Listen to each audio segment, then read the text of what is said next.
This is one of the largest displacement in Pakistani history. I think after the partition and the creation of Pakistan in 1947, this is the largest.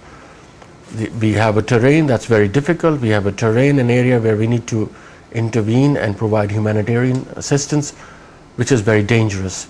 So it is very important that humanitarian actors are allowed and given access, safe access, so they can provide assistance to these communities in distress.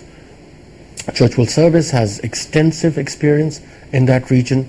We are over 60 years old with strong relationship with partners, local organizations, local groups, local government and the federal government, and also a very large number of staff, experienced staff who's worked in this region. The office in NWFP has been operational for 30 years and providing emergency assistance, programs for refugee care and other development initiatives in that region.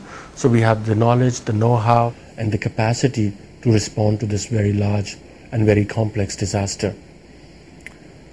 This part of Pakistan is quite conservative. In normal circumstances also has a lot of restrictions on mobility and also access for women to basic rights. And as they move to a camp, a displaced camp or a community, I think restrictions on them increase. Their marginalization within the family structure increases. They are the last one in normal circumstances, the last one to get food in the house. It goes to the male and then the children and then in the end the women. So and as food rations decrease, they run out of their assets. So she gets less and less of food.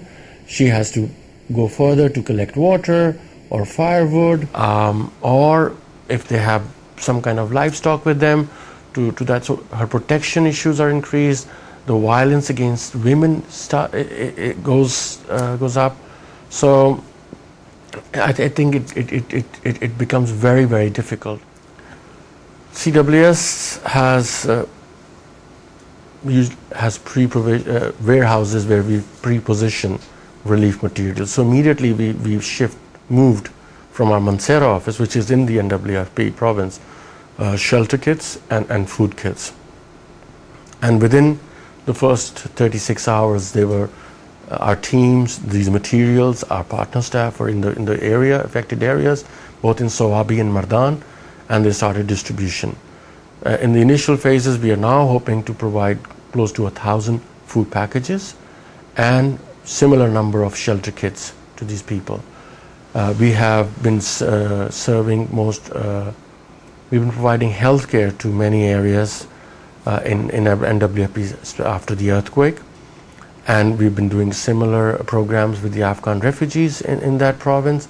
So we have the capacity and the staffing and the expertise to immediately provide healthcare, and that's what we have planning to do in many of the affected areas, where our teams will provide them basic healthcare. Humanitarian aid and contributions are not really moving as fast as the crisis is moving or expanding. If you go by the media reports from Pakistan or the international media, they're saying that most probably there will be more fronts and there will be more military action in neighboring. So I think aid agencies and other players are hoping that that's not true, because it will triple the numbers. Summer is going to be very, very tough. It's almost there.